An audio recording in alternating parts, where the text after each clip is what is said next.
Ladies and gentlemen, how is it going? My name is GriimYT, and welcome to a little three-part series, the top best bass music of 2024. So 2024 was, as I predicted way back, like when it started, it was a pretty good year for bass music. We had some really sick releases, some really cool projects come out, and it was overall a really good year.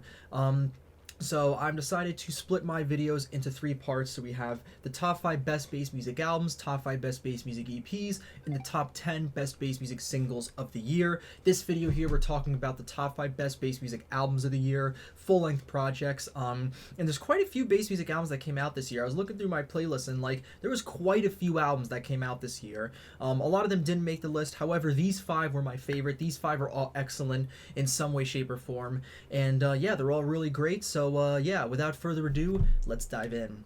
So coming in at number 5 here, we have Pike's Music to Paint To.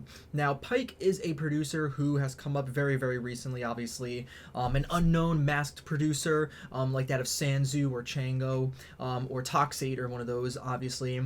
Pike is one that I've always enjoyed a little bit more. I remember when the Disciple Knights of the Round Table Volume 6 compilation came out, his track was my favorite, and a lot of people disagreed with that. Like, I see, videos of them ranking this, and this is always in, the top, the 5 last tracks, and I think it's just, for me, the simplicity of what he delivered with his song Back for More just really stuck with me. And as a square 4 rhythm tune, you can't ask for much more. But here we have his full-length album, Music to Paint To, and everything in here is great. And I think this is an album where it's not like there's one standout amazing song or 3 standout really great songs. I think this album is just more like everything's consistently really good. Like, from the first track, the intro, all the way through the rest of it, everything is just consistently pretty good, very good quality, fun rhythm. It's just basic square 4 rhythm fun, really. That's really what it is. So, yeah, I really enjoyed listening to it. I think it's a pretty good album, and I can't wait to see what Pike releases this year.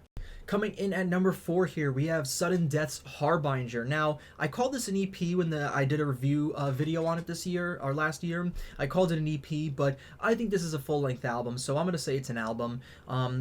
Yeah, it's a great album. There's a really good amount of IDs in here, like Yargonaut and Immolator, and tracks that Sudden Death, showed off and as clips but never finished. Now they're fully finished. But overall, it's a really great project. Teeth with Bajalvin, the first track, is really sick, great introduction. And then I also really enjoyed Psycho. That one I haven't heard as a clip, but it's a really good track. But my favorite easily is the title track, Harbinger. When that came out in November of 2023, I loved it, and after listening to the whole album again, it's still my favorite. It's such a badass, just so heavy track. The way that it switches and everything, it's so great. But the rest of it's very good too. Mind Control with Woolie's a fun song. The track with Hades, Don't You Dare Go Hollow, is great. Hades always delivers great vocals. Ten-Toed Anthem, also a very fun track. It's just a great collection from Sudden Death here. Really, really cool stuff. And yeah, it's a great album. This is not a Void project like Void Volume 2 or something like that. This is Sudden Death's music, but it's a really great album. Really cool stuff in here. I liked a lot of the tracks in it, and it's very, very cool. Coming in at number 3 here, we have another album I reviewed on my channel. We have Hall's Brulor. Hall's debut album came out, well, I guess if you count Black Hole Final Chapter, but that was more just the songs from the mix that he finished and released. This is a full-length album, and it's a great album. I absolutely love it. Every song in here, kind of like Pike's album, every song in here is consistently pretty good. There are a few standout tracks, though. Easily Bonker was my favorite one because it is a very standout track. It's the only halftime one in here. There is a house track like this, which is very cool. But a lot of these are pretty much dubstep and rhythm. But I really liked Bonker. That halftime was so sick, and I really hope Hall tries something like that again because it's such a great song. But the rest of them are great. The country rhythm and boss fight, double VIP, whatever, songs are really cool. And then a lot of IDs like Rhythm Rodeo, Destroy, Rave, See You. A lot of these tracks that he's been playing a lot finally came out. We also got Movement by Marshmello on there, which was a really fun single, so it's a great album. Hall has a very fun, consistently cool style, and I think this thing was great. I would love to see some remixes, and I think he was talking about doing some remixes, so maybe this year we'll see some Brulor remixes. That'd be really cool, but it's a great album. I'm glad Hall finally put together a full-length project like this, because it definitely was worth the wait. Very, very cool. So, coming in at number 2 here, now for many, this would be the album of the year, and I can totally understand that, but there is one more album that I had to put at number 1. However, I could totally see this being their album of the year. SZA's The Weight of the World. Just a phenomenal project here from SZA. And yeah, I don't know what else to say about it. It's just so excellent. The quality, top notch. Every song in here has its own purpose and place. It really just comes down to style, though. This is just not as much of a style for me as something a little heavier. However, I really can see why people would put this in number one, and I definitely wanted to put it in number two to give it that spot, in the top five, because it is definitely well deserved. Heart 123, excellent song right there. In Your Face, excellent song. Dope One, of course. However, my favorite is Take My Energy. I didn't hear it when it first came out because I didn't really like, I don't listen to SZA that much. I know their songs are really good, but again, not really my style. However, when this album came out, I was like, you know what, I'm gonna listen to this because I saw every single producer on Twitter, from Sudden Death, I think a couple others jumped in and were talking about how incredible, Eptic maybe, how incredible this album was. So I was like, you know what, let me give it a chance, and it definitely was worth it. It's very, very good. It just comes down to style again, but obviously, it's a very high quality album, really well done. But Take My Energy, I have to say, that is a track I really have enjoyed a lot. It's a really fun song. Any song with like a key change like that, where it goes from one key to the next, any song like that, instantly I give bonus points to, because that's really hard to do, especially in bass music, but SZA does it so well here. A really great track, that one, but the rest of it's all just awesome. It's just a really well done album, really high quality, really fun, and yeah, I think anyone that loves SZA will definitely love this album. It's so well done, and I know this is their first album, and I would love to see another 400 SZA albums, because they're all going to be really insane. So really great stuff here, definitely deserves number two. What a great album.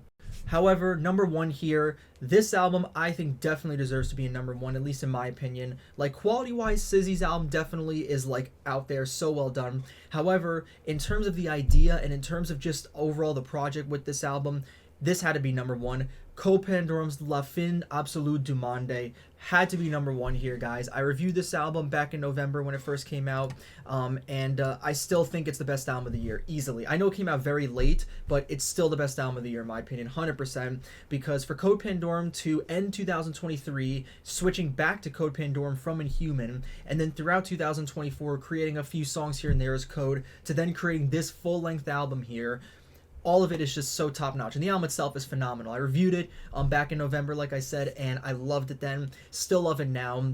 It's just such a well done project from Code, and I'm just so happy he's back to Code Pandorum, because Inhuman is great for that industrial kind of techno, more like, computerized digital sound, but then he also has Machinist for that techno stuff. So to go to Code Pandorum and create these explosive, in your face, death step and tear out songs, whatever you want to call them, so sick.